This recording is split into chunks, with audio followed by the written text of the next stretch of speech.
Okay, type 5 हो चुका था, अब हमारी बारी आएगी टाइप 6।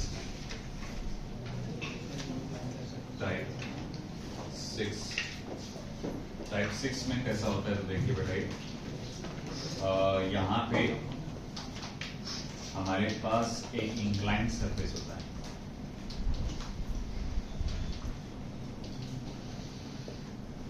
ओके, इस तरह का एक इंक्लाइंड सरफेस होगा जिसका एंगल थीटा बना होगा, और यहाँ पे इस इंक्लाइंड सरफेस पे एक ब्लॉक रखा जाता है से ऑफ मास m1। फिर यहाँ से रस्सी जाती है,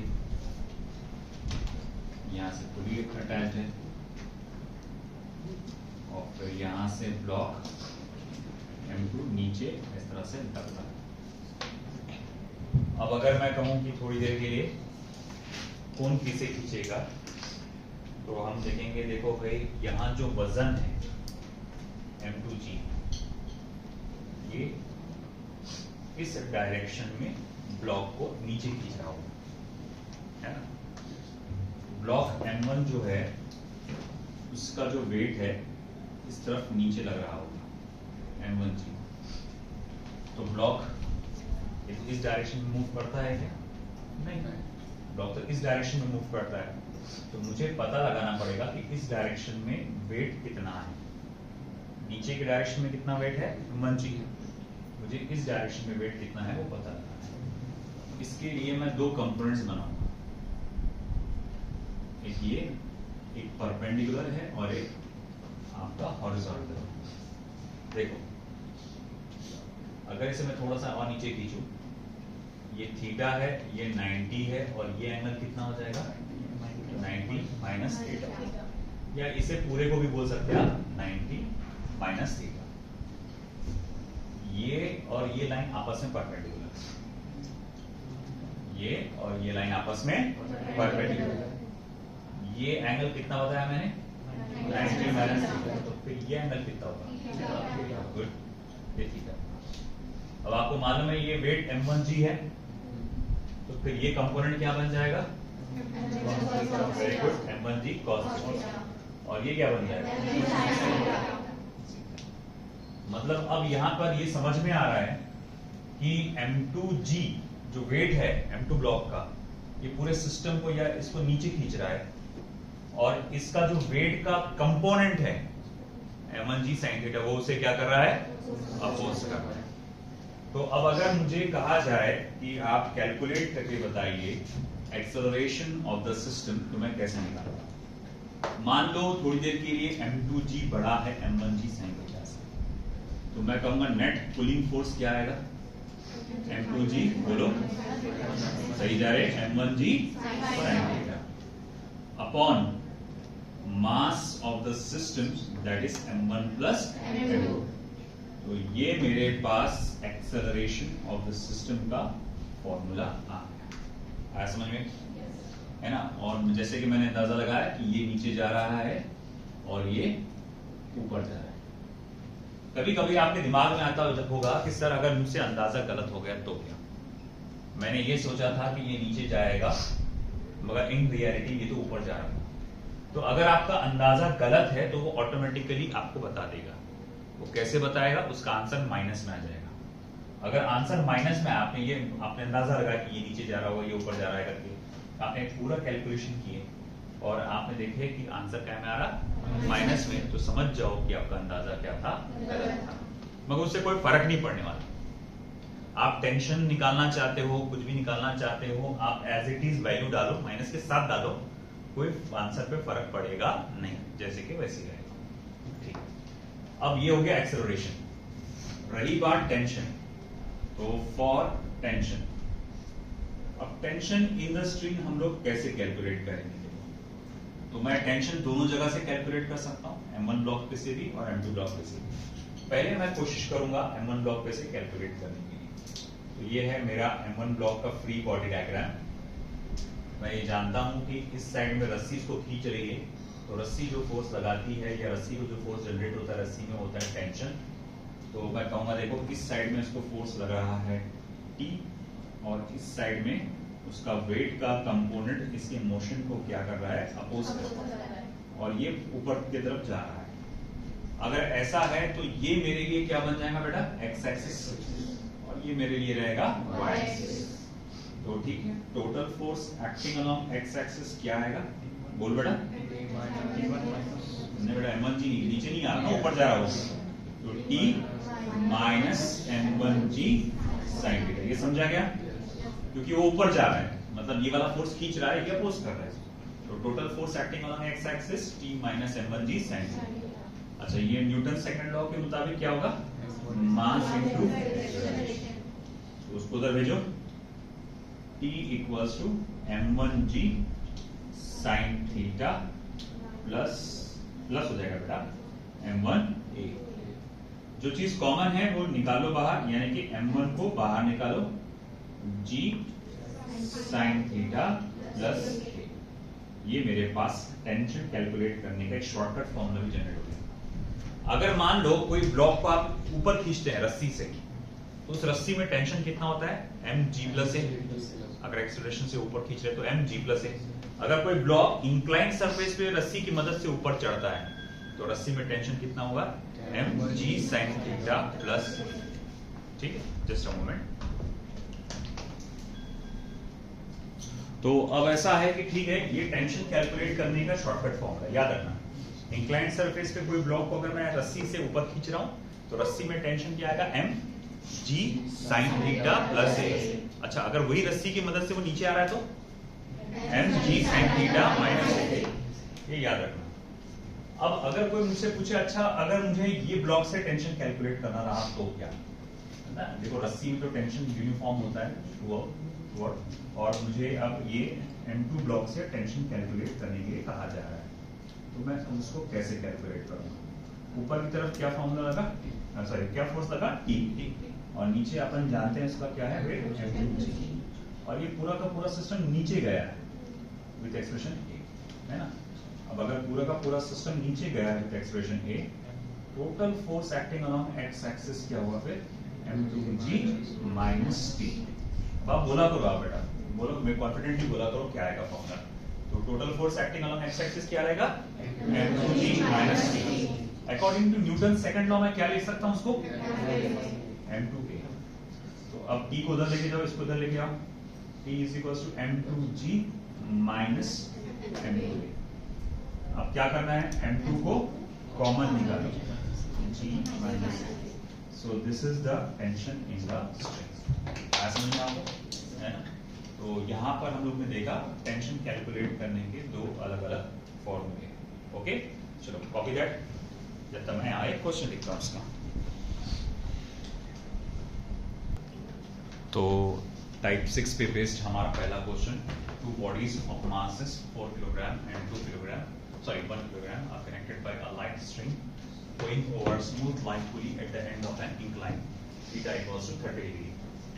Calculate acceleration of the system and tension in the string. अब देखो, अगर मैं यहाँ देखूं इसका वेट जो कि कितना रहेगा, m2g, ये इसे पूरे सिस्टम को क्या करेगा, नीचे खींचेगा। तो मैं कहूँगा इसका वेट m2g, जिसको मैं यहीं कहीं कैलकुलेट भी कर लेता हूँ, m2 है 1, g है 10, है ना, तो ये हो जाएगा 10 न्यूटन। ये पूरे सिस्टम को क्या कर रहा होगा, नीचे खींच रहा होगा। साथ ही साथ इसके वेट का कंपोनेंट क्या आएगा, m1g sin 30। अब m1 कितना है 4, g कितना है 10, 1/2 यानी कि 20 न्यूटन। ये पूरे सिस्टम को नीचे खींच रहा है। अब बताओ कौन सा फोर्स पावरफुल है ना, ये 20 न्यूटन का है और ये 10 न्यूटन का है। तो जाहिर बात है ये नीचे खींचेगा और ये ऊपर जाएगा। तो ये फायदा हुआ मुझे यही कैलकुलेट करके, मुझे डायरेक्शन का यही पता चल गया। अब सबसे पहला जो मुझे कैलकुलेट करना था, तो वो क्या करना है बेटा, एक्सेलरेशन ऑफ द सिस्टम।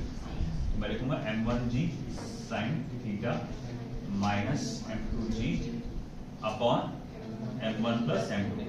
अब अगर आपने देखा इस बार मैंने सीक्वेंस को बदल दिया, तो आप सोच रहे हो कि सीक्वेंस क्यों बदला मैंने यहाँ पे, क्योंकि भाई इस बार m1g sin थीटा की वैल्यू क्या है, ज्यादा है एज कंपेयर टू m2g। पिछली बार मैंने क्या अज्यूम किया था, m2g ज्यादा होगा, है ना। अब देखो ठीक है, अब मैं कहूंगा what is m1g sin theta, it's 20, M2G hits 10. What about the mass? It is 4 plus 1, so 10 by 5. Therefore A equals to 2 meter per second square. है ना, ये हो गया आपका एक्सेलरेशन। आई बात समझ में? चलो, अब रही बात टेंशन निकालने की। टेंशन हम कहीं से भी निकाल सकते हैं, यहां से भी निकाल सकते हैं, यहां से भी निकाल सकते हैं। अगर मुझे M1 ब्लॉक से निकालना रहा तो टेंशन कैसे निकालूंगा? बोलो, ये नीचे जा रहा है ना, तो अब नीचे जा रहा है तो फॉर्मूला क्या आएगा? बोलो, M1G sin 30 minus A। Good. M1 कितना है बेटा? 4, G यानी कि 10 sin 30 1/2 माइनस A यानी कि 2। अब ये 10 डिवाइडेड बाय 2 क्या होगा? 5। 5 माइनस 2 3 4 जा, तो ये हो जाएगा 12 न्यूटन। अच्छा, या फिर अगर मैंने इससे निकालने की कोशिश किया M2 ब्लॉक से, है ना, तो T इज इक्वल टू, क्योंकि ये ऊपर जा रहा है ना, ये नीचे जा रहा था और ये ऊपर जा रहा था, तो T इज इक्वल टू क्या आएगा फिर? बोलो, G plus A। Just a formula.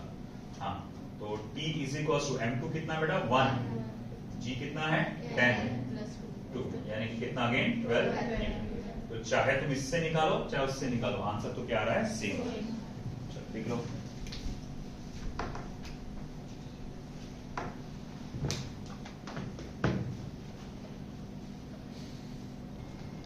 तो जो क्वेश्चन नजर आ रहा है उसमें हमें लिखा गया है, a block resting on a smooth inclined plane is acted upon by a force F as shown। एक ब्लॉक है, कहाँ रखा गया? एक स्मूथ इंक्लाइंड प्लेन पे रखा गया, उसे फोर्स F लगाया गया है और F की वैल्यू भी दी गई है, F equals to 20 न्यूटन, है ना। The acceleration of the block is, पहले तो बात बताओ मुझे बेटा, ब्लॉक कहाँ मूव होगा? इस तरह से, है ना। ब्लॉक ऐसा जाएगा ना, आप पहले खींचते ले जाए। जैसे फॉर एग्जांपल मैं ये चेयर को मैं ऐसा खींचते हुए ले जा रहा हूं, है ना। अब ये जो मेरा हाथ जो है ये फोर्स लगा रहा है, ये फोर्स जो लगा रहा है इंक्लाइंड है, अगर डिस्प्लेसमेंट तो उसका कहाँ हो रहा है? आगे की तरफ, है ना। तो वैसे ही ये मेरे लिए एक्स एक्सिस है, यही इंक्लाइंड सरफेस के लिए ये एक्स एक्सिस होता है। तो मैं कहूंगा कि ये फोर्स तो लग रहा है यहाँ पे, मगर आपका मोशन किधर होगा? आप कहेंगे एक्स एक्सिस पे। अगर इसका मोशन एक्स एक्सिस पे होगा, एक्सेलरेशन भी एक्स एक्सिस पे हमको निकालना है, तो सारे फोर्सेस हमें कौन से डायरेक्शन के लगेंगे? एक्स एक्सिस के। तो मैं बोलूंगा सबसे पहले जो क्लियर कट नजर आ रहा है मुझे वो कौन है? F। तो उसके कंपोनेंट्स बना सकता हूं मैं। ये आएगा F cos 37 और यहां आ जाएगा F sin 37। फिलहाल F sin 37 का हमारा कोई रोल नहीं है, उसे आप इग्नोर करें तो चलेगा। इसके अलावा भी कोई फोर्स लग रहा है? जी हाँ, ग्रेविटी, जिसको हम लोग क्या बोलते हैं? वेट, है ना। अब हमको मालूम है वेट तो सीधा नीचे लगता है ऐसा, mg, है ना। फिर इसके बाद ये कंपोनेंट कहलाता है आपका mg cos 37 और ये कहलाएगा mg sin 37, ठीक है ना। अब देखो मैं रफ में क्या करता हूं बेटा, यहाँ पे f cos 37 की वैल्यू निकाल लेता हूं। तो f cos 37 is equals to f कितना है बेटा? 20 है, सॉरी, हाँ 20 cos 37 कितना था? 4/5, 5 4 जा 4 4 जा 16 न्यूटन। अच्छा, mg sin 37 कितना होगा? चलो ये भी देख लेते हैं। मास कितना दिया हुआ है? 2 kg, g की वैल्यू है 10, sin 37 3/5, 5 1 जा 5 2 जा, है ना, और 2 3 जा 6, और ये क्या हो जाएगा? 12 न्यूटन, है ना। अब इसमें से पावरफुल कौन सा है बेटा? F cos 37, तो मूव इधर ही होना है ना। मतलब ये फोर्स क्या कर रहा है? खींच रहा है, और ये फोर्स क्या कर रहा है? अपोज कर रहा है। तो अब मुझे बताओ एक्सेलरेशन का फॉर्मूला क्या आएगा? बोलो, सही जा रहे हैं। F cos 37, very good, minus mg sin 37 upon m, only m आएगा, है ना। एक ही मास है ना वहां पे, ठीक है। अब A equals to F cos 37 कितना है? 16, mg sin 37 कितना है? 12, मास 2, 4/2 यानी कि 2 मीटर पर सेकंड। आया समझ में? ठीक है, देख लो।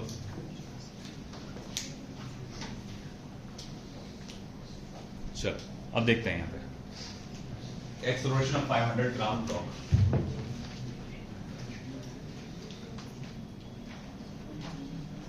नेट पुलिंग फोर्स है 500 जी। ये याद रखिएगा, यहां जो जी है ग्राम्स का है, यहाँ जो जी है ये ग्राम्स का है, और ये जो जी है एक एक्सेलरेशन ड्यू टू ग्रेविटी है। दोनों में फर्क है ना, इसको मूव मत करो, इसमें फर्क है याद।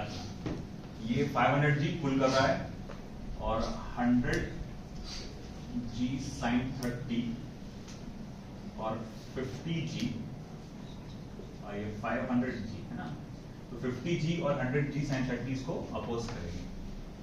100 g sine 30 plus 50 g upon mass of the system 650 है ना, 500 650 650। अब देखो आगे, A इक्वल्स 500 जी माइनस, देखो साइन 30 कितना होता है 1/2, तो 100 जी बाई 2 क्या हो जाएगा 50 जी, 50 जी प्लस 50 जी 100 जी अपॉन 650। और अब अगर मैं कहूं कि भाई ये कितना आएगा, फिर इक्वल्स टू 400 जी अपॉन 650, ठीक है। और अब ये 0 और ये जी कैंसिल हो सकता है, क्योंकि जी की वैल्यू 10 होती है, और 5 13 जा 65 और 5 20, तो मतलब एक्सेलरेशन जो हो रहा है आपका 20/13 मीटर पर सेकेंड स्क्वायर, दैट्स करेक्ट। अगर आपका ये आया तो है ना, तुम्हारा क्या आया था जी भूल गए, कैसे भूल गए जी, मैंने पहले करा। अब देखो यहाँ पे मैंने क्यों कन्वर्ट नहीं किया, ग्राम को किलोग्राम में कन्वर्ट क्यों नहीं किया मैंने, देखो आप देख सकते हैं मैंने मासेस ऊपर भी डाला नीचे भी डाला। अगर ग्राम को किलोग्राम में कन्वर्ट कर भी देता तो 10 का पावर -3 लिखता उसके साथ मल्टीप्लिकेशन, वो 10 का पावर -3 कॉमन में निकलता था बाहर और यहाँ पर भी निकलता था बाहर और कैंसल आउट हो जाता था। तो जब भी मास ऊपर और रेशियो में आने वाला है तो उसको कन्वर्ट करने की जरूरत नहीं है, ठीक है। ये जेई प्रॉब्लम्स है सर, नीट में भी आ सकते हैं। तो बेटा एक बेहतरीन क्वेश्चन तुम्हारे सामने डायग्राम दिया है, इसमें आप देख सकते हैं इंक्लाइंड सरफेस पे 3 ब्लॉक्स, 3 किलोग्राम 2 किलोग्राम 1 किलोग्राम, और इंक्लाइंड सरफेस का एंगल दिया हुआ है। ब्लॉक्स पे बाहर से भी 2 फोर्सेस लग रहे हैं, 60 न्यूटन 80 न्यूटन। जाहिर बात ये ऊपर जाएगा, साफ समझ में आ रहा है, ये पावरफुल है। और अगर ये इसका अगर कंपोनेंट भी देखा जाए तो 30 होगा, नहीं सॉरी 3 2 प्लस 6 30 न्यूटन। बोले कैसे, पूरा वजन कितना है 6 किलो, न्यूटन में बताओ 60 न्यूटन ना। अरे भैया 6 किलो जी से मल्टीप्लाई करो तो 60 न्यूटन, मगर वो तो नीचे आता है ऐसा। इस डायरेक्शन में क्या हुआ mg sin 30, यानी 60 मल्टीप्लाई बाय sin 30, यानी कि 60 मल्टीप्लाई बाय 1/2 यानी कि 30। तो इस डायरेक्शन में 30 न्यूटन प्लस 18 न्यूटन कितना हुआ कुल मिला के 48 न्यूटन, और इस डायरेक्शन में 60 न्यूटन। मींस कौन पावरफुल है ये। तो पूरा का पूरा सिस्टम कहां जाएगा ऊपर, ये पूरा का पूरा सिस्टम ट्रैवल करेगा। अब इस पूरे सिस्टम का एक्सेलरेशन कैसे निकालें, तो बहुत आसान है, एक एक करके सारी चीजें लेंगे। देखो सबसे पहले इसको अलग अलग ब्लॉक्स मानने के बजाय इसे एक ब्लॉक मान के चलो 6 किलो का, है ना, पहले के लिए फर्स्ट पार्ट के। तो मैं कैसे निकालूंगा, मैं बोलूंगा ये पूरे 6 किलोग्राम के ब्लॉक को, है ना, आपका मोशन इधर हो रहा है तो ये एक्स एक्सिस होगा, तो मैं बोलूंगा इस 6 किलोग्राम के ब्लॉक पर कुल मिला के फोर्स कितना लगा। तो आप कहेंगे F1 है ना माइनस क्या करेंगे F2 प्लस इन तीनों ब्लॉक का वजन 6g, समझे कि नहीं समझे, upon mass of the system जो कि कितना हो जाएगा 6। देखो ये अच्छे से देख लो, इत्मीनान से देखो, ये कुल मिला के वजन मास कितना है, मास 6 किलोग्राम आप फोर्स लगा रहे इधर कितना 60 न्यूटन, नहीं गलत हो गया, 6G sin 30 अपॉन 6। तो इधर कितना फोर्स लगा रहे आप 60 न्यूटन। बोलो भाई कितना फोर्स लगा रहे 60 न्यूटन। इसको क्या मेंशन किया आपने F1। अपोज कौन कर रहा है इस मोशन को F2 और ये पूरा कितना मास आएगा 6G sin 30। अरे भाई अगर पूरे ब्लॉक को एक ब्लॉक, तीनों ब्लॉक को एक ब्लॉक मान के चल रहा मैं, तो उसका मास कितना है 6 किलो, वो सीधा नीचे आएगा 6 किलो का 6G का कंपोनेंट इधर आएगा 6G sin 30। वो उसको क्या कर रहा है अपोज कर रहा है upon mass of the system. अब F1 की वैल्यू डालो 60 minus 18 plus 30 upon 6। 30 plus 18 48, 60 minus 48 12 और 12 बाई 6 2 मीटर पर सेकेंड स्क्वायर। तो हमारा अब आ गया एक्सेलरेशन पहला 2 मीटर पर सेकेंड स्क्वायर। कौन सा ऑप्शन? ऑप्शन आर आ गया। तो हमारा पता चला ए किसके साथ मैच हो रहा है, आर के साथ। अब आई बारी बी की। बी में क्या क्या है? Net force in 3 kilogram block in Newton. देखो तामझाम मत करो, मैंने शॉर्टकट बताया था नेट फोर्स निकालने की। बोलो क्या थी? फर्स्ट प्रॉब्लम जब मैंने पढ़ाया था तभी कराया था। जाओ तो फर्स्ट प्रॉब्लम टाइप 1 में जाओ, टाइप 1 में जाओ।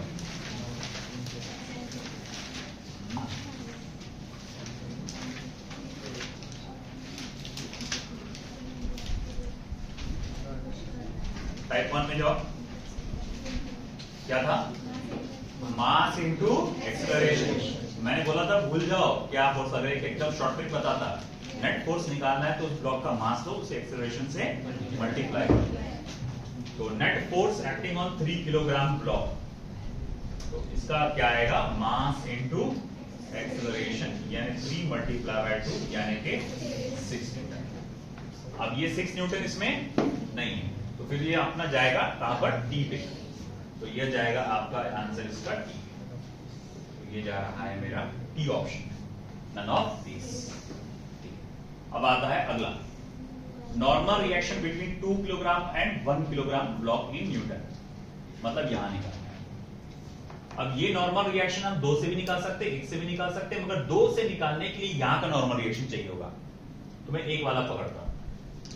तो पार्ट सी के लिए अब अगर मैं देखूं यहां पर, तो मैं सबसे पहले फ्री बॉडी डायग्राम बना लेता हूं आपके 1 किलोग्राम ब्लॉक का। तो मैं एक फ्री बॉडी डायग्राम बनाता हूं 1 किलोग्राम ब्लॉक का। तो उसको ऊपर से फोर्स लग रहा है F2, नीचे से ऊपर की तरफ फोर्स लग रहा है नॉर्मल रिएक्शन, और इसका वजन भी उसको नीचे खींच रहा है 1G sin 30, है ना। मगर पावरफुल तो कौन है? नॉर्मल रिएक्शन, क्योंकि ये ऊपर मूव हुआ ना विद एक्सेलरेशन A। तो मैं कहूंगा ठीक है भाई, total force acting along x axis. तो total force acting along x axis कितना है बेटा? तो नॉर्मल रिएक्शन, उसमें से माइनस करो F2 प्लस 1G sin 30, है ना। ये इसका माइनस करते हो। नॉर्मल रिएक्शन पुश कर रहा है, ये एरो एक्सेलरेशन का फोर्स का नहीं है, ये नॉर्मल रिएक्शन पुश कर रहा है। F2 और उसका वेट का कंपोनेंट उसे क्या कर रहे हैं? अपोज कर रहे हैं। अच्छा ठीक है, तो फिर क्या होगा बेटा? N माइनस F2 की वैल्यू क्या है? 18 प्लस 1G sin G यानी कि 10 sin 1/5 हो जाएगा।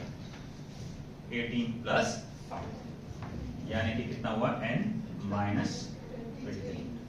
अच्छा ये किसके साथ इक्वेट करना है? मास इनटू एक्सेलरेशन के साथ। ओके, मास कितना है बेटा? 1, एक्सेलरेशन कितना है? 2। तो मैं यहां लिखूंगा देयरफॉर N इक्वल्स टू 23, उधर गया plus 2, N equals to 25 metre, N equals to 25 normal reaction का, ठीक है 25 मीटर। कौन सा ऑप्शन आ रहा? क्यू। तो हमने देखा यहाँ पे इसको जा रहा है Q को मैच हो रहा है। अब जैसे आपने नॉर्मल रिएक्शन इधर का निकाले थे, वैसे ही नॉर्मल रिएक्शन आपको 3 किलोग्राम ब्लॉक और 2 किलोग्राम ब्लॉक का भी निकालना पड़ेगा। कहां से निकाल सकते हैं? 3 से भी निकाल सकते हैं, 2 से भी निकाल सकते हैं, तो दोनों से निकाल सकते हैं, क्योंकि दो अपने को N1 की वैल्यू भी मिला, उधर का नॉर्मल रिएक्शन भी मिल गया। चलो ठीक है, 3 से ही निकालते हैं। तो प्रॉब्लम अब मैं सेकंड पार्ट की तरफ, लास्ट पार्ट की तरफ बढ़ता हूं, यानी कि सेक्शन आपका डी, कैपिटल्स में होना चाहिए था, गलती से स्मॉल में आ गया हो।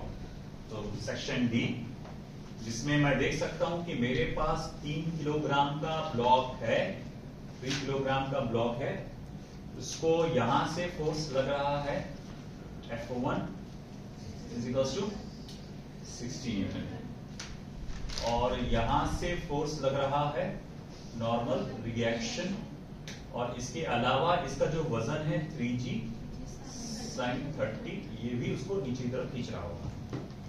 ओके ठीक है, चलो तो करो total force acting along x axis, क्या हो जाएगा F1, उसमें से माइनस करो 3g sin 30 plus normal reaction, ठीक है, और इसको बाद में मास इनटू एक्सेलरेशन से इक्वेट कर देना, यानी 3a से, ठीक है। F1 कितना है बेटा? 60 minus 30 1/2 15 plus normal reaction equals to thrice a की वैल्यू आ चुकी है ना बस 6। तो चलो ब्रैकेट को ओपन करो, 6 - 15 क्या हो जाएगा? हाँ, ब्रैकेट को ओपन करेंगे तो 60 minus 15 minus normal reaction equals to 6। हाँ, तो फिर ये हो जाएगा कितना? 45, और 45 प्लस ये -6 हो जाएगा। देखो 45 minus normal reaction is equals to 6, ये इधर आएगा 45 minus 6 is equals to normal reaction, कितना हुआ है? 39। तो हमारा नॉर्मल रिएक्शन जो आ रहा है ये 39 न्यूटन आ रहा है। अच्छा, ये कौन सा आया? फिर कोई भी नहीं है, मैच होता हुआ टी ऑप्शन आएगा। हाँ आता ना, क्या टी जगह 2 जगह 45 नहीं है उसके अंदर। हाँ पॉसिबल, अरे वैसे भी एक मैच, देखो कम से कम एक तो मैच होता ही था। ये 5 है, वो 4 है ना, 4 तो 4 के साथ ही मैच होंगे ना। अगर तुम बोल रहे कि सबके सब होना चाहिए था, तो 4 तो 4 के साथ मैच होगा, वैसे भी एक छूट रहा था, है ना। तो ऐसा जरूरी नहीं है कि सारे के सारे मैच होना चाहिए, कभी कभार कुछ छूट भी जाता है तुमसे कॉलम में से, या एक रिपीटेटिव भी रहता है, ठीक है ना। वही तो खास बात है, तुम वही चेक करो ना, ठीक है। चलो लिख लो।